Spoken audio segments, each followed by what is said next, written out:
Hi, I'm John Munoz, and welcome to the Business Networking Channel hosted by the Hispano Chamber of Commerce de las Cruces. With me, Toby Rue. Hey John, how are you? Great, Toby, great. And listen, it's been quite a year already. This month has been just jam-packed, full of activities for the Hispano Chamber. You know, it's been good for everyone. The stock market is going up. The state of New Mexico, it looks to me that some of the things that were holding us down, some unemployment issues, some numbers, some general confidence is starting to get a little bit better.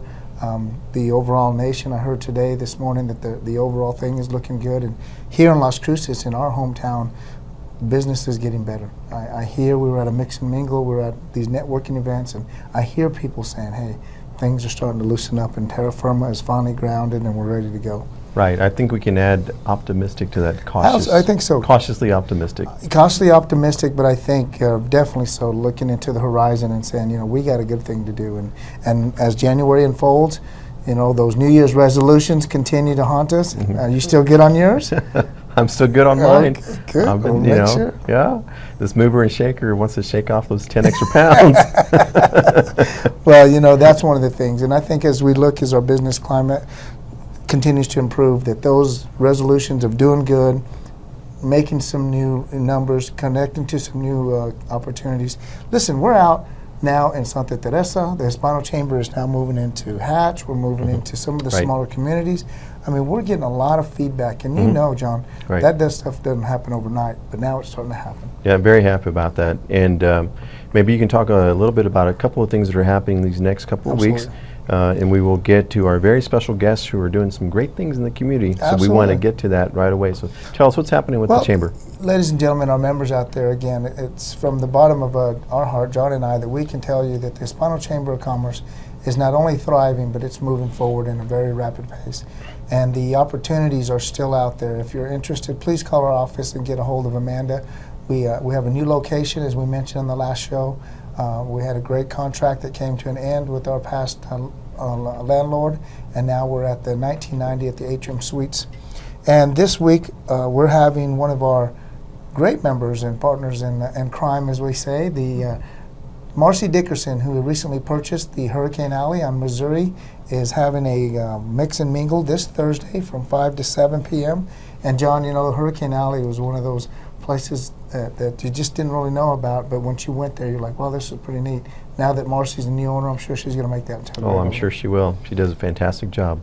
And then towards the end of the month, we're going to have January 27th, famous football player and commentator and even looks like business development leader is Fran Tarkenton, who's going to be speaking at the Bank of the West from 7:30 a.m. to 8:30 on January the 27th, and he's going to be speaking to the audience about business planning and things that we do and how to do it well. And he seems to have a very strong following in his presentation, so I think that's going to be really good for our audience, our members.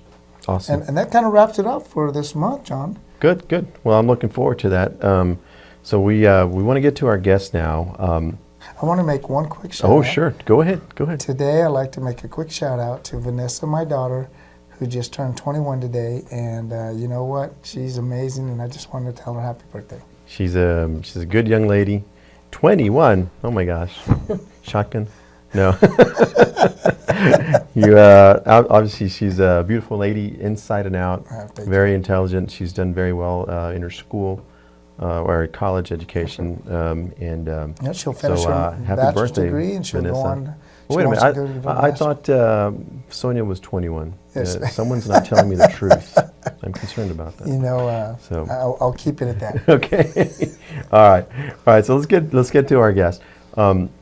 We have Manny and Lynette here with a very, I think, worthwhile and amazing initiative in our community. Well, it is. And I'll just point out, you know, we've done a very good job of highlighting our non-for-profits.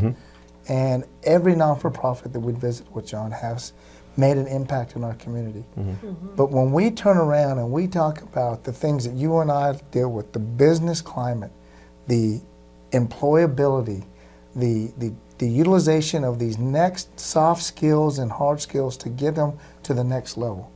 This group of non-for-profits really hit the ball, I think, and they're hitting a home run on this program. I think so. The Community Action Agency of Southern New Mexico in partnership with Fast Forward New Mexico and the Bradigan Library and State Library. And obviously, the Hispano Chamber, we're promoting you and working partner as well, supporting you in this awesome initiative. So, Lynette and Manny, tell us a little bit about this program, and then Toby and I will interject because we definitely had a good time this Saturday at your opening. We did a ribbon cutting ceremony, and we had representation from the legislative well-attended event. Very well attended. We had the mayor there, and so it was a great event. Great event. So tell us a little bit about the program and what it entails and who all can be involved. And there's a lot of moving parts. So let's kind of get this to where it started. And Manny, why don't you start off with the nuances of this partnership, and then we'll bring you in, Lynette, to talk about the partnership with the library. Great. Is that okay? Yeah, absolutely. Okay. Well, this is it's a program that was funded by the state. It came in through the state library, and then Fast Forward New Mexico, and then they called us, Community Action Agency. What they wanted us to do was to teach classes and make internet and computer usage more broad and more, bring it out to the community so that everybody knows how to, use computers. And with the technology nowadays, everybody needs, how to make a resume or fill out an application online. So, or even take a class online. So that's part of this program to teach people how to do things like this. Yeah, I mean that's a fantastic program, Manny, because one, the internet is prevalent. Internet, computers. Well, remember when no one ever thought that you would have a microwave in your home and a TV in your home. Right. And now everyone has a computer in their home. I know. Well, I know you just got rid of your 8-track about a few months ago.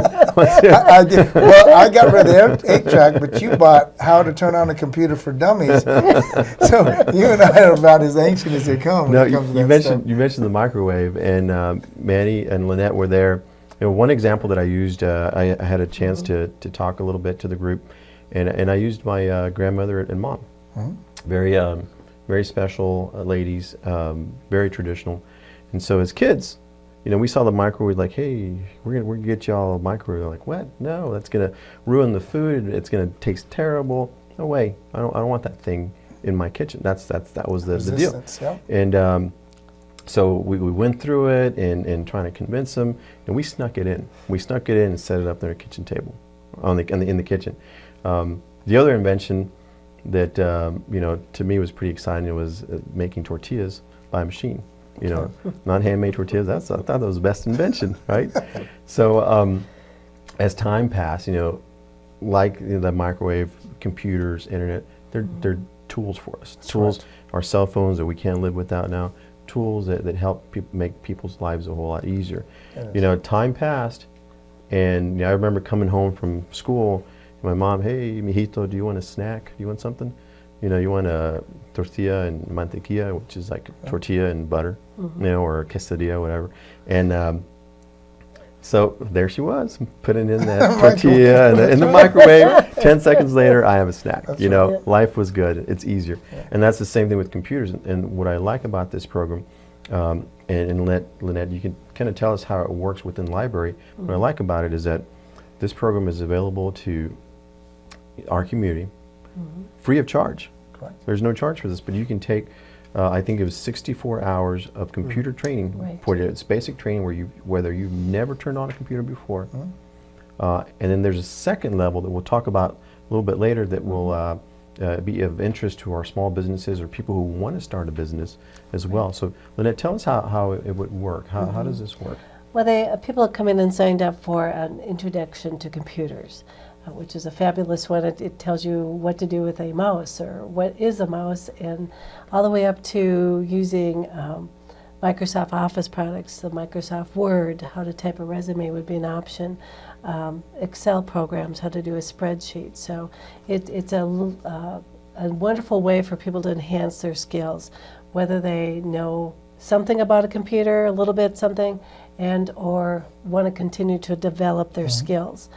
We also will be doing some on internet searching, so they do good searching skills on the internet, because there's some good information out there and some bad information. Right. So we're teaching people how to assess that information too. So it's a great program. Well, you know, one of the things, John and Manny and Lynette, I want to talk about is the simplicity we need to put this material. I mean, everybody knows, and in schools and students, they all have computers, but just to understand the basic skills. And Fast Forward New Mexico contacted you at Community Actions, and I think from that point of view, we need to make sure our audience and our member know that this type of partnership is really instrumental Right. in developing these work skills. And they had the partnership with the library. Now, I remember having my library card when I was in middle school, and I would go to the library card and I would pick out the books. The books. And, I didn't even imagine, because there was no, you know, we didn't have the computers as prevalent as we do now. And now kids come in, and you said you have a variety of computers that these students can come on place. So now you come together, you have a home with the library that's an educational background, and you have the partnership to come in. And I just wanted to make sure you can explain to us how these basic computer skills, how they can enhance the improvement of the person of the company. Manny, can you expand on that, and how that grant was awarded for that reason? Okay. Well, this type of training is going to benefit people in many ways, level 1 and level 2, which are different.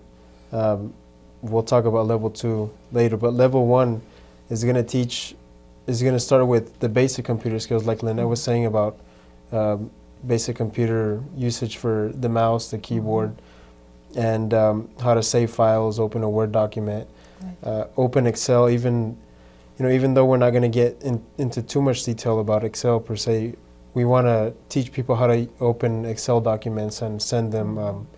From there, we're going to move on to internet usage. What's an address bar? How to open an email? How to even start an email account, which not many people know how to do still up to this day, and it's very important that they do know. So this type of training is going to teach them how to succeed, I guess, and get into the business world, because nowadays everything is connected through computers, cell phones. This year is going to bring a lot of new cell phone internet, tablets and everything. So we want to get everybody to, or as many people as possible, to know how to use these resources, know how to use a computer to do all these things. Like I was saying earlier, make a resume, fill out an application online, take a college class. That's one of our classes. If people want to take an online college course over at NMSU, they're going to be able to do that with that class. And Manny, one of the things too that I want to get into in a little bit is also some of the usage. Is this, why is it important? Someone who's never been on a computer or hardly been on, why is it important for me to know how to use this? How is it going to make my life easier? So we can think about some of those things here right after break. And then Lynette, what I'd like to do also is tell us, where the library is. Everyone should know where the library is. That's right. But some people may not know where it is. Some people may not know that it has 2 floors. Some people may not know that it has computers. Some people may not know that it has books. That's right. And so, Toby, I would like proof that you actually had a library card. I'm telling So you. I just want to know. I want to see it. So what we're going to go ahead and do is we'll pick up this conversation here right after break. We're going to take a few seconds and stay right there. We'll see you in just a few.